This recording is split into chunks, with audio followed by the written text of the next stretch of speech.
I will instruct you and teach you in the ways you should go.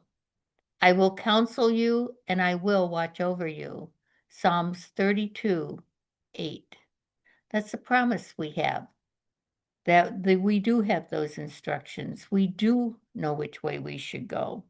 Today, we're going to talk about some things that life is not about, and we're going to talk about things of what life is about. Life is not about keeping score.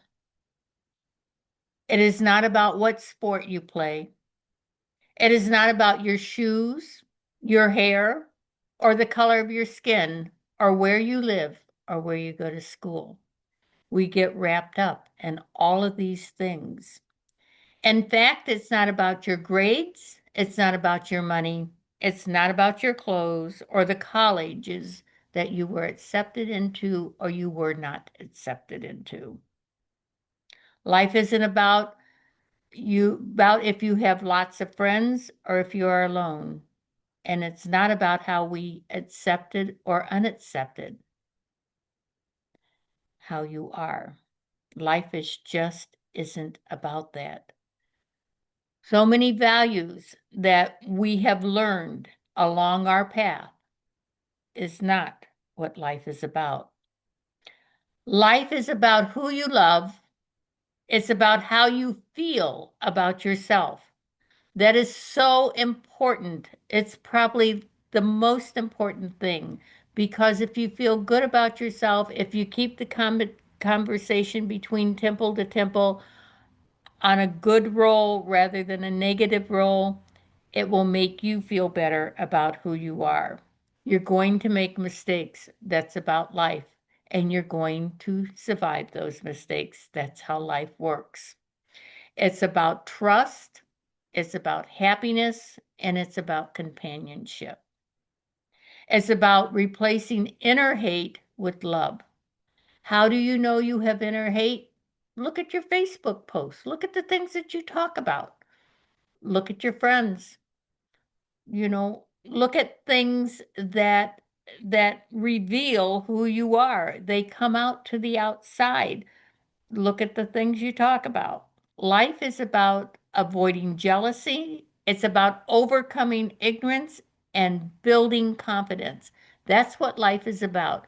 You talk to a friend, you try to build confidence. You ignore things that you can possibly ignore. That doesn't mean you ignore them if you don't have good boundaries. If you don't have good boundaries, you can't do a whole lot to help yourself. Boundaries is the key to helping yourself and being a decent person. It's about what you say and what you mean. It's about seeing people for who they are, not for the way you see them or not for how you want to see them, but for who they are. Most of all, it's about choosing to use your life to touch someone else in a way that could never have been achieved otherwise.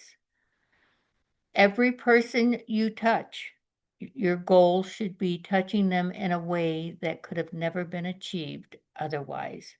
If you don't have that goal in your heart, then you need to see what you can do about that. These choices are what life is about. You also have to have good guardrails and you also have to have good boundaries because we deal with all kinds of people, but they all deserve your kindness, they all deserve your recognition. Think highly of yourself because the world takes you at your own estimate. Think well of yourself. Let that conversation between your temples make that a good conversation to help you think better of yourself. Life is like mail. Sometimes you'll get it, and sometimes you don't. And if you live in Cicero, you know that that is the truth. Great beginnings are not as important as the way you finish. People will remember how you left rather than all the things you did. It's just how their memories work. So remember, no matter what your problem, God is still the answer. And if you trust in your Heavenly Father, He'll never let you down. God bless each and every one of you.